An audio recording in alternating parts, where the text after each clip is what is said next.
জাহান্নামীরা জাহান্নামের মধ্যে আযাব ভোগ করতে করতে করতে করতে আল্লাহরে ডাক দিবে। দুনিয়া দুইবার সৃষ্টি করলে যত বছর বয়স এই পরিমাণ পরে আল্লাহ বলবে, বল কি বলবি? জাহান্নামীরা বলবে, আল্লাহ একটু মরণ দাও আমাদেরকে। আল্লাহ পাক রব্বুল আলামিন ওই যে বললাম একটা প্রাণী, এই মরণ নামক প্রাণীটাকে জান্নাত আর জাহান্নামের মাঝখানে রাইখা জবাই করে আল্লাহ জাহান্নামীদেরকে বলবে, ইয়া আহলান নার খুলুদুন লা মাউতা ফিহা, এ জাহান্নামীরা চিরস্থায়ী জাহান্নামে থাকো, আজকের পর আর কোনো মরণ নাই। জান্নাতীদেরকে আল্লাহ বলবে, ইয়া আহলাল জান্নাহ খুলুদুন লা মাউতা ফিহা, এ জান্নাতীরা চিরস্থায়ী জান্নাতে থাকো, আজকের পর আর মরণ নাই। আমি আল্লাহ চিরস্থায়ী জান্নাতের সার্টিফিকেট দিয়ে দিলাম। এই জান্নাতের ব্যাপারে আল্লাহ বলেন, সারিউ ইলা মাগফিরাতিম মির রাব্বিকুম ওয়া জান্নাহ, জান্নাত পাওয়ার প্রতিযোগিতা তোমরা তাড়াতাড়ি করো, বেশি পরিমাণ করো। জান্নাতীরা জান্নাতের মধ্যে আছে, আনন্দ উল্লাস করবে, প্রচুর পরিমাণ আনন্দ, ভরপুর আনন্দ করবে। হঠাৎ জান্নাতীরা কানের মধ্যে শুনতে পাবে কে যেন তাদেরকে ডাক দিয়ে বলবে, আসসালামু আলাইকুম ইয়া আহলাল জান্নাহ, হে জান্নাতীরা তোমাদেরকে সালাম। জান্নাতীরা চারদিকে তাকায় দেখে কাউকে দেখা যায় না, গায়েব থেকে একটা আওয়াজ আসবে, এই সালাম অন্য কেউ দেয় নাই, আমি আল্লাহ তোমাদেরকে সালাম দিলাম। আল্লাহর সালাম পাইতে সবাই রাজি আছি না নাই? আল্লাহ সালাম দেওয়ার পর জান্নাতীদেরকে আল্লাহ প্রশ্ন করবেন, হাল ওয়াজাদতুম মা ওয়াদা রাব্বুকুম হাক্কা, আমি আল্লাহ তোমাদেরকে যেই যেই নিয়ামত দিলাম তোমরা পাইছো কিনা? জান্নাতীদের মধ্যে গ্রুপ হবে দুইটা, এক দল বলবে ওয়াজাদনা মা ওয়াদানা রাব্বুনা হাক্কা, আল্লাহ তুমি যা যা ওয়াদা করছো সব আমরা পাইছি। আরেক দল হবে উলামায়ে কেরামের দল, আলেমরা বলবে আল্লাহ না না সব আমরা পাই নাই। আল্লাহু আকবার। আল্লাহ বলবে, একদল বলে পাইছি, তোমরা বলো পাও নাই। ওলামারা বলবে, আল্লাহ আমরা তো দুনিয়াতে নবীর হাদিস শুনলাম, আল্লাহর নবী পূর্ণিমার চাঁদের রাতে সাহাবাদেরকে বললেন, এ সাহাবাদের দল, আকাশের পূর্ণিমার চাঁদ দেখতে তোমাদের কোনো সমস্যা হয় কিনা? সাহাবারা জবাব দিলেন, লা ইয়া রাসূলুল্লাহ, পূর্ণিমার চাঁদ দেখতে কোনো সমস্যা হয় না। আল্লাহর নবী বললেন, লা তুযামুনা ফি রুয়াতিহি সাতারাউনা রাব্বাকুম কামা তারাউনা হাদাল কমারা ফি লাইলাতিল বদরি, যেমনি ভাবে পূর্ণিমার চাঁদ দেখতে তোমাদের সমস্যা হয় না, জান্নাতে এই চোখ দিয়া সরাসরি আল্লাহকে দেখবা কোনো সমস্যা হবে না। কারে দেখবো? দেখতে চাই না সবাই? ওলামারা বলবে, আল্লাহ আপনারে দেখি না, এখন আপনারে দেখতে চাই। আল্লাহ সূর্যের রূপে তাজাল্লি প্রকাশ করবে, সহ্য করার ক্ষমতা থাকবে না। এবার আল্লাহ বলবেন, বুঝছি তোমরা সহ্য করতে পারবা না, সহ্য যেন করতে পারো একটা মাহফিলে তোমাদেরকে দাওয়াত করলাম, সব জান্নাতীরা ওই মাহফিলে যাইবা, আমি আল্লাহ নিজে আইসা তোমাদের সাথে সাক্ষাৎ করব। দাওয়াত দেওয়ার পর জান্নাতীরা কয়, আল্লাহ মাহফিলটা কোথায় হবে? আল্লাহ বললেন, একটা মাঠ আছে, মাজিদ নামক মাঠ, সূরা কফের 35 নম্বর আয়াত আল্লাহ বলেন, এই মাজিদ নামক মাঠে তোমাদেরকে দাওয়াত দিলাম, ওখানে তোমরা যাইবা, সবাই যাইবা। জান্নাতীরা দাওয়াত পাওয়ার পর মাজিদ নামক মাঠে যাওয়ার প্রস্তুতি শুরু করে জান্নাতীরা। আপনারা যেমন তাফসিরের মাহফিলে আসার প্রস্তুতি থাকে একটা, তো এই প্যান্ডেলটা বানানোর একটা প্রস্তুতি ছিল না আগে? নাকি প্রথম দিন বানাইছে, না আরো আগে বানাইছে? মাহফিল কালকেই বানানো হয়েছে না আগে থেকে তৈরি শুরু হয়েছে? আল্লাহ হুরগেলমানদেরকে বলবেন, সুবহানাল্লাহ, একটা বিশেষ অতিথির আর একটা প্রধান অতিথির আর একটা সভাপতির মাঠের দিকে তাকায় আল্লাহ বলেন, এ হুরগেলমানের দল, আমার প্রত্যেকটা জান্নাতি বসার জন্য এক একটা রাজকীয় সিংহাসনের ব্যবস্থা করে দাও। সব জান্নাতীদের জন্য আল্লাহর মাহফিল বানানো শেষ, প্যান্ডেল বানানো শেষ, স্টেজ বানানো শেষ। এবার জান্নাতীরা যাওয়ার পালা। জান্নাতীরা যখন রওনা করবে, রওনা করার আগে একটু মাঠের ব্যাপারে বলতে চাই। জিবরিল আমিন একটা প্লেট নিয়ে একদিন নবীর কাছে আসলেন, কোন বর্ণনা একটা মানচিত্র নিয়ে। হাবিব প্রশ্ন করলেন, মা হাযা ফি ইয়াদিকা, তোমার হাতে এটা কি? জিবরাইল বললেন, ইয়া রাসূলুল্লাহ, একটা মানচিত্র আপনার কাছে নিয়ে আসলাম। আল্লাহর নবী প্রশ্ন করলেন, কিসের মানচিত্র? জিবরাইল বললেন, আল্লাহ একটা মাঠে মাহফিল করবেন, মাঠটার নাম মাজিদ নামক ময়দান, ওই ময়দানের একটা মানচিত্র নিয়ে আসলাম। আল্লাহর নবী বলেন, কেন আনলা? জিবরাইল জবাব দেয়, ইয়া রাসূলুল্লাহ, 600 ডানা দিয়ে আল্লাহ আমাকে বানাইছে। একটা ডানায় এত শক্তি আল্লাহ দান করছেন, পুরা দুনিয়াটা আমি আসমানে উঠায় আছাড় দিতে পারি, এত শক্তি আল্লাহ দান করছেন। আল্লাহর কাছে সেজদায় পড়ে রইলাম, আল্লাহ তুমি আমাকে আমার 600 ডানা পরীক্ষা করার ক্ষমতা দিয়ে দাও। আল্লাহ কয়, জান্নাত ঘুরো। 8 জান্নাত ঘুরলাম, 7 জাহান্নাম ঘুরলাম, সব ঘুরলাম, ঘুরার পরেও আমার সামান্য শক্তি খরচ হয় না। আল্লাহর কাছে বললাম, আল্লাহ আমার 600 ডানার পরীক্ষা করতে চাই। এবার আল্লাহ বললেন, জিবরিল যাও যাও, মাজিদ নামক একটা মাঠ আছে, ওই মাঠের মধ্যে যাও, মাঠটা দেখে আসবা, মাঠটা কেমন। জিবরিল বলেন, আমি মাঠের মধ্যে গেলাম। যাওয়ার পর সামনের দিকে আমি চলতে লাগলাম। এই প্রথম একটা ডানার শক্তি আমার শেষ হয়ে যায়, দ্বিতীয় ডানাটা আমি ছাড়লাম, দ্বিতীয় ডানার শক্তি আমার শেষ হয়ে যায়, 3 নাম্বার ডানা ছাড়লাম, 4 নাম্বার ডানা ছাড়লাম, করতে করতে 100 ডানা আমি ছেড়ে দিলাম। 100 ডানা ছেড়ে দেওয়ার পর আমি ক্লান্ত হয়ে গেলাম, আবার 100 ডানা ছাড়লাম। এইভাবে করতে করতে আমি আমার 600 ডানা দিয়ে উড়া আরম্ভ করলাম। যেই মাত্র আমার 600 ডানার শক্তি শেষ হয়ে যায়, আল্লাহর দরবারে আমি সেজদায় পড়ে গেলাম। আল্লাহকে বললাম, আল্লাহ তাইতু আখিরতু সাজিদান লাক, আমি ক্লান্ত হয়ে গেলাম, তাই তোমার দরবারে সেজদায় পড়ে গেলাম।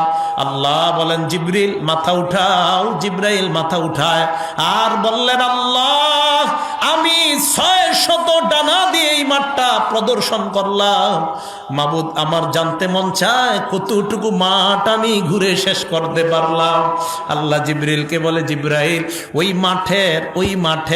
মাঠের একটা কোনা ঘুরে শেষ করতে পারলাম। এত বড় মাঠের মধ্যে মাহফিল হবে, তৈরি, মঞ্চ তৈরি, স্টেজ তৈরি, সব জান্নাতীরা মাহফিলে গেছে। সুবহানাল্লাহ। আল্লাহ আমারে আপনাদের সবাইকে ওই মাহফিলে বসার তৌফিক দান করেন। সিংহাসনের মধ্যে বসার পর সব জান্নাতীরা স্টেজের দিকে তাকায়, তাকায় দেখে স্টেজে নবী, সব নবীরা স্টেজে বসা। কয়টা চেয়ার? চেয়ারের দিকে তাকায় দেখে চেয়ার 3টা খালি। কি ব্যাপার, চেয়ার খালি কেন? চেয়ার খালি দেখা জান্নাতীরা মনে মনে একজন আরেকজনকে বলতে লাগলো, চেয়ার খালি কেন? হঠাৎ ঘোষণা করা হবে, এখন বিশেষ অতিথি তার আসন গ্রহণ করবে। সুবহানাল্লাহ। সব তাকায় আছে বিশেষ অতিথির চেয়ারের দিকে। হঠাৎ তাকায় দেখবে বিশেষ অতিথির আসনে দাউদ পয়গম্বর বসে যায়। সব জান্নাতীরা দাউদ নবীর দিকে তাকায় চিন্তা করবে, কি বড় মর্যাদার পয়গম্বর, দাউদ পয়গম্বর আল্লাহর মাহফিলের বিশেষ অতিথি হয়ে গেলেন। এবার জান্নাতীরা চিন্তা করতে থাকবে, প্রধান অতিথির আসনটা জানি কারা গ্রহণ করবেন। বার ঘোষণা করা হবে, প্রধান অতিথি তার আসন গ্রহণ করবে। জান্নাতীরা তাকায় দেখবে প্রধান অতিথির আসনে আইসা আমার আপনার সকলের প্রাণের স্পন্দন, আল্লাহর দোস্ত আখিরি জামানার পয়গম্বর এসে প্রধান অতিথি হয়ে যায়। আল্লাহর নবীর দিকে এক দৃষ্টিতে সবাই তাকায় থাকবে। আহারে, এই সুন্দর চেহারাটার মধ্যে বুঝি তায়েফের ময়দানে রক্ত ঝরাইছে, উহুদের ময়দানে দান দান শহীদ করেছে বুঝি এমন সুন্দর চেহারাওয়ালা, এমন একটা চরিত্র মাধুর্য, এমন একটা নুরানি চেহারাওয়ালা মানুষের চরিত্র নিয়ে বুঝি বাংলার গুটি কয়েক নাস্তিক মাঝে মাঝে কথা বইলা মুসলমানদের হৃদয়ে কষ্ট দেয়।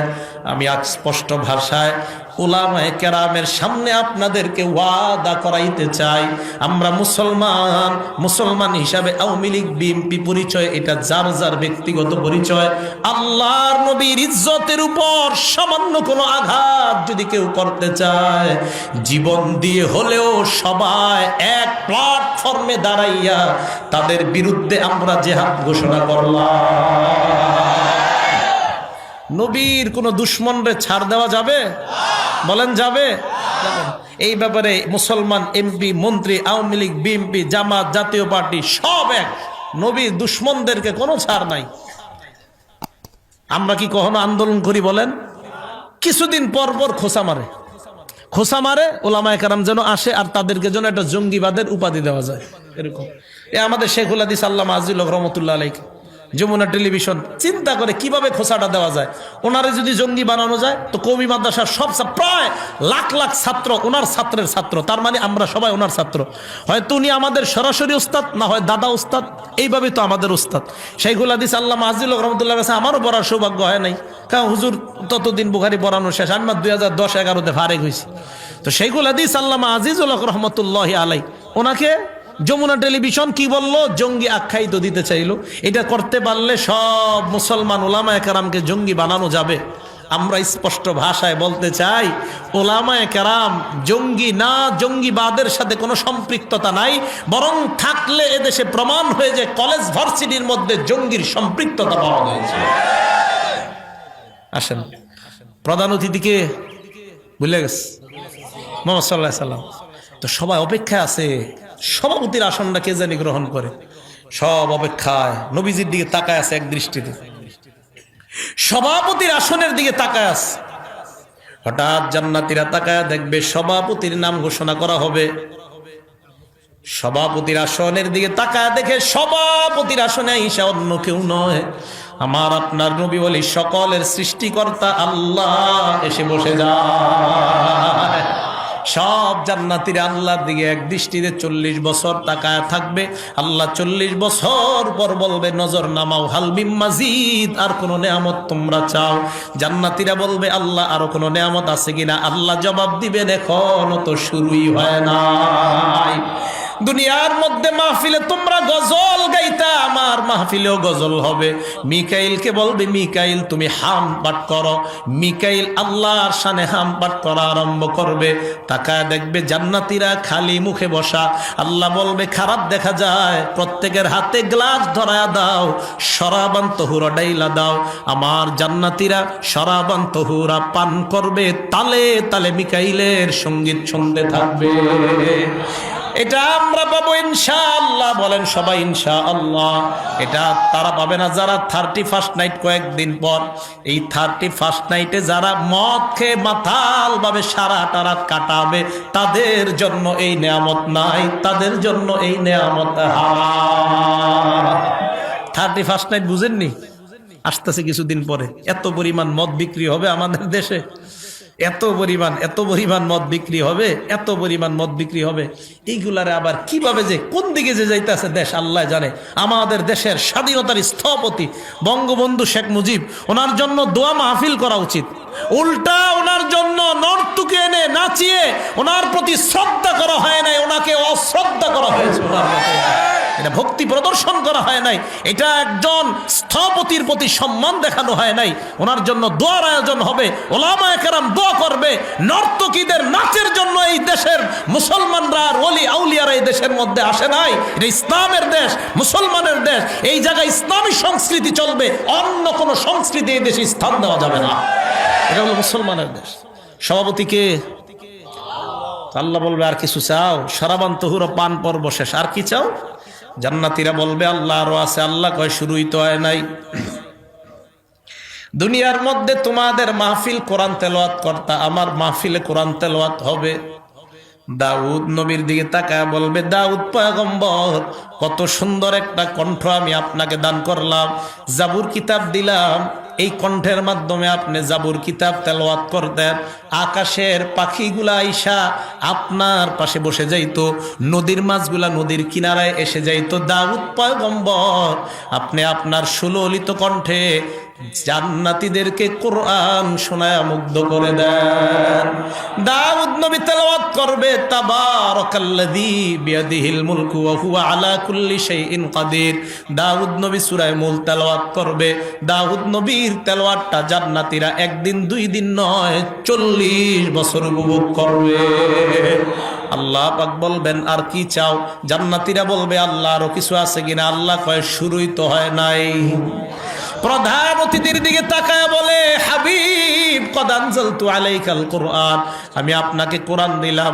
ওয়া হামালতাল মাশাক্কাতা লিহাযা, এই কোরআনের জন্য আপনি কত কষ্ট সহ্য করলেন, মাইর খাইলেন। হাবিব আপনি যখন কোরআন তেলাওয়াত করতেন, জাহান্নামী যারা আছে এখন, আবু জাহেল, উতবা, শাইবা, তারা পর্যন্ত আপনার কোরআন রাতের অন্ধকারে শুনতো।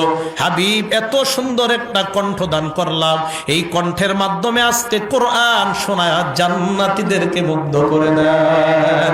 আল্লাহর নবী তেলাওয়াত করবে ইয়াসিন ওয়াল কুরআনিল হাকিম, সূরা ইয়াসিন আমাদের নবী তেলাওয়াত করবে, জান্নাতীরা 500 বছর পর্যন্ত উপভোগ করবে।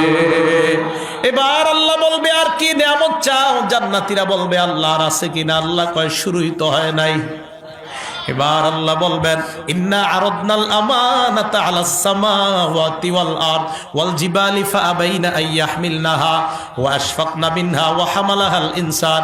কোরআন আমি আসমান জমিন পাহাড় পর্বতের সামনে রাখলাম, কেউ গ্রহণ করতে চায় নাই, মানুষ তোমরা গ্রহণ করলা। কোরআন যখন তোমরা তেলাওয়াত করতা, তোমাদের দুনিয়ার তেলাওয়াতেই তোমরা মুগ্ধ হয়ে যাইতা। কাবার ইমাম আব্দুর রহমান সুদাইসের তেলাওয়াত যতই শুনবেন শুনতেই থাকবেন। আমাদের দেশের একাধিক গর্ব সন্তান, তাদের তেলাওয়াত শুধু শুনতেই মন চায়। আল্লাহ বলবেন দাউদের তেলাওয়াত শুনলা, নবীর তেলাওয়াত শুনলা, আমি আল্লাহ নিজে এখন তোমাদের সামনে কোরআন পাঠ করব। আল্লাহ তেলাওয়াত করবেন আর রহমান আল্লামাল কুরআন, আল্লাহ সূরা রহমান তেলাওয়াত করবে, সুবহানাল্লাহ। দাউদের তেলাওয়াতে 40, মুহাম্মদ সাল্লাল্লাহু আলাইহি সাল্লামের তেলাওয়াতে 50। আল্লাহ যখন তেলাওয়াত করবে জান্নাতীদের অবস্থা কি হবে আল্লাহই ভালো জানে। এই তেলাওয়াত এবং জান্নাতে এই নিয়ামতগুলা কারা কারা আমরা উপভোগ করতে চাই? সবাই রাজি আছি না ইনশাআল্লাহ?